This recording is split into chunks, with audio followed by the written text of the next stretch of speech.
जय हिंद दोस्तों, मैं हूं नितेश पाल और आप सभी का बहुत बहुत स्वागत करता हूं साकार क्लासेस यूट्यूब चैनल पे। दोस्तों, आज जो हम पढ़ने वाले हैं कैलेंडर का डर ख़त्म करने वाले हैं। यानी कि तो ये जो हमारा वीडियो है पार्ट 1 है। पार्ट 1 में हम सिर्फ बेसिक समझेंगे कैलेंडर के बारे में, सिर्फ कुछ बेसिक टॉपिक समझेंगे। तो बात करते हैं कैलेंडर। तो देखिए, जो कैलेंडर होता है ये रीजनिंग का टॉपिक होता है। तो देखिए यहाँ पर हम लिखते हैं कैलेंडर। देखिए, कैलेंडर तो कई प्रकार के होते हैं, जैसे विक्रम संवत वाला कैलेंडर और जो है ईस्वी हिजरी वाला कैलेंडर जो होता है। लेकिन जो हम पढ़ते हैं वो पढ़ते हैं जॉर्जियन कैलेंडर, यानी कि जो कैलेंडर जिसे हम अंग्रेजी कैलेंडर या इंग्लिश कैलेंडर के नाम से भी जानते हैं। कुछ लोग ग्रेगोरियन बोलते हैं, लेकिन इसका सही नाम है जॉर्जियन कैलेंडर। तो चलते हैं, वीडियो स्टार्ट करते हैं। तो सबसे पहले बात करते हैं कैलेंडर।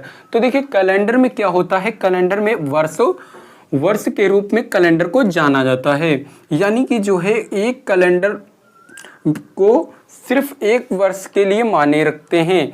यानी कि ऐसे बात करते हैं कि कैलेंडर में जो होता है तो सबसे बड़ा जो होता है वो वर्ष होता है। तो वर्ष कितने टाइप के होते हैं? तो वर्ष 2 टाइप के होते हैं। एक होता है साधारण वर्ष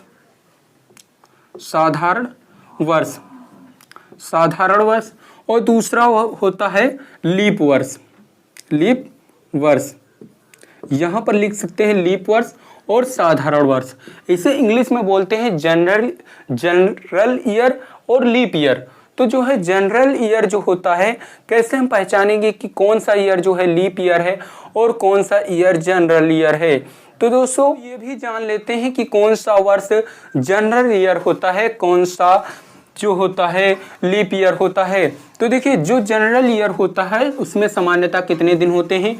तो उसमें 365 दिन होते हैं। यानी कि एक ऐसा वर्ष जिसमें 365 दिन होते हैं, तो वो कौन सा वर्ष कहलाता है? जनरल वर्ष कहलाता है, यानी कि सामान्य वर्ष कहलाता है, जिसमें 365 डे होते हैं। और जो है लीप वर्ष क्या होता है? लीप वर्ष ऐसा वर्ष होता है जिसमें कि जो है 366 दिन होते हैं। कितने दिन होते हैं? 366 डे होते हैं। 366 डे होते हैं। तो हम कैसे मतलब जो है पता करेंगे कि कोई वर्ष जनरल ईयर है या लीप ईयर है?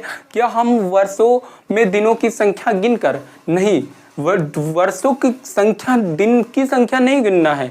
लेकिन जो हम ट्रिक बताने वाले हैं उससे आप तुरंत ही पता लगा लेंगे कि जनरल ईयर है या लीप ईयर है।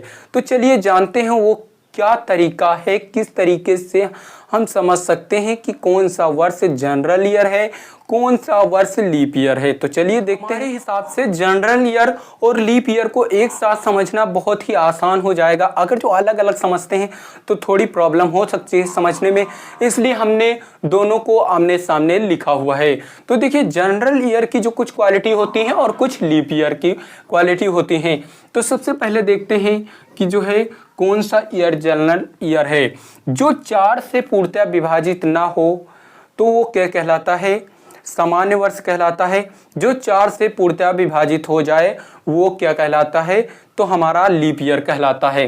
तो इसमें क्या होते हैं? तो इसमें हमने बता दिया है कि 365 डे होते हैं। और जैसे कि सभी जो है वर्षों में क्या होते हैं, इधर जो है 366 दिन होते हैं, 366 डे होते हैं। यानी कि जब लीप ईयर होगा तो 366 दिन होंगे और जब जनरल ईयर होगा तो 365 दिन होंगे। अब बात करते हैं विषम ओड डे की नंबर की। तो ओड डे की नंबर यानी कि विषम दिन इसमें कितने होते हैं?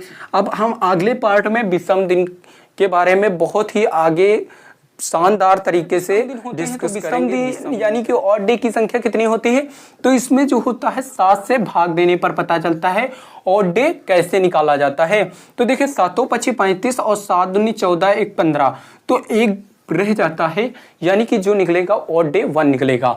और यहाँ पर जब देखते हैं तो ऑड डे की संख्या कितनी होती है, यानी कि विषम दिनों की संख्या कितनी होती है?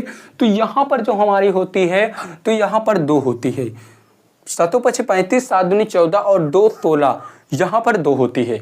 अब हम बात करते हैं इसमें सामान्य वर्ष में सामान्य वर्ष में मेन अंतर यही होता है कि इसमें जो लीप वर्ष में होता है वो फरवरी 29 की होती है, फरवरी 29 की होती है, 29 डे की। यही फरवरी के अपवाद की वजह से हमारे लीप ईयर और जो है सामान्य ईयर बने। इसमें क्या होती है, फरवरी 28 की होती है, इधर 28 की होती है तो 365 दिन होते हैं, इधर एक दिन बढ़ने के कारण 366 दिन होते हैं। इसीलिए 366 दिन होते हैं क्योंकि फरवरी जो होती है 29 की होती है।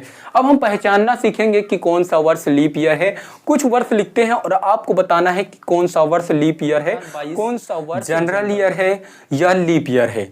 तो देखिए जो 2022 होता है, यहाँ पर देखिए 2022, इसको जब हम पीछे वाली संख्याओं को काटेंगे, यानी कि इकाई और दहाई काटने पर अगर जो संख्या 4 से विभाजित हो जाती है, विभाजकता का नियम कहता है कि अगर जो लास्ट की दो संख्या यानी कि इकाई और दहाई 4 से विभाजित हो जाएं तो संख्या पूर्णतः 4 से विभाजित हो जाएगी। ये बात कॉन्सेप्ट के तरीके से समझ लीजिए।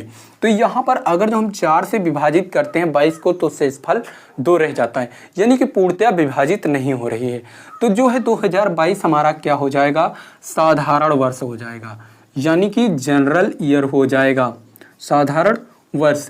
अब बात करते हैं 1947 की, जिस दिन मतलब 15 अगस्त 1947 को हमारा देश आज़ाद हुआ था। लेकिन अब बात करते हैं 1947 जो है लीप वर्ष है या जो है जनरल ईयर है। तो इसके लास्ट दो संख्याओं को हम 4 से भाग देंगे, यानी कि इकाई और दहाई को 4 से भाग देंगे। अगर जो संख्या पूर्णतः 4 से विभाजित हो जाती है तो ये संख्या जो है पूरी 4 से विभाजित हो जाएगी और लीप ईयर कहलाएगी। तो 4 से भाग देते हैं तो 4 एकम 4 और 4 एकम 4 3 बच जाता है। तो देखिए 11 चौक 44 हो जाता है, 3 बच जाता है, 47 था। तो यहाँ पर 3 बचने की वजह से ये हमारा वर्ष हो जाएगा साधारण वर्ष, साधारण वर्ष। अब इस पर बात करते हैं कि 2024 जो आने वाला है तो वो जनरल ईयर है या जो है लीप ईयर है। तो इसको देखते हैं तो 2024 लास्ट 4 से भाग देंगे, 4 छंग 24, देखिए पूर्णतः कट गया, यानी कि ये नंबर पूरा 4 से कट जाएगा। तो ये वर्ष क्या कहलाएगा, लीप वर्ष कहलाएगा, लीप वर्ष, लीप वर्ष। अब हम इसकी बात करते हैं सन 100, यानी कि कभी 1 2 3 4 5 6 7 8 9, यानी कि कभी सन 100 भी आया होगा। तो 100 को जब हम 4 से भाग देंगे तो 25 आ जाएगा, यानी कि पूर्णतः कट रहा है। तो आप कहेंगे सर ये लीप ईयर है, लेकिन ये लीप वर्ष नहीं है, क्योंकि हर शताब्दी वर्ष लीप ईयर नहीं होता है। कैसे नहीं होता है, लीप ईयर जब शताब्दी में दिया हो, यानी कि जब जैसे 2000 दिया हुआ है तो इसको हम चेक करेंगे कि ये लीप ईयर है या नहीं है। तो इसमें हम क्या करेंगे, 400 से भाग देंगे, 2 जीरो कट गया, 4 पंचे 20 लीप ईयर है। अब देखिए इसमें 400 से जब भाग देंगे तो ये पूर्णतः विभाजित नहीं हो रहा है, यानी कि आपको ये समझ में आ गया होगा कॉन्सेप्ट तरीके से कि अगर जो हम 400 से भाग देंगे तो जो अगर जो संख्या पूर्णतः कट रही है तो वो लीप ईयर होगी, अगर जो पूर्णतः नहीं कट रही है शताब्दी वर्ष में तो वो संख्या वो वर्ष लीप ईयर नहीं होगा, साधारण वर्ष होगा। मिलते हैं अदर वीडियो में। तो चैनल को सब्सक्राइब नहीं किए तो सब्सक्राइब कर ले और जल्दी से नोटिफिकेशन बेल ऑन कर लीजिए, आपको इसी तरह की वीडियो मिलती रहेंगी। Thank you for watching video.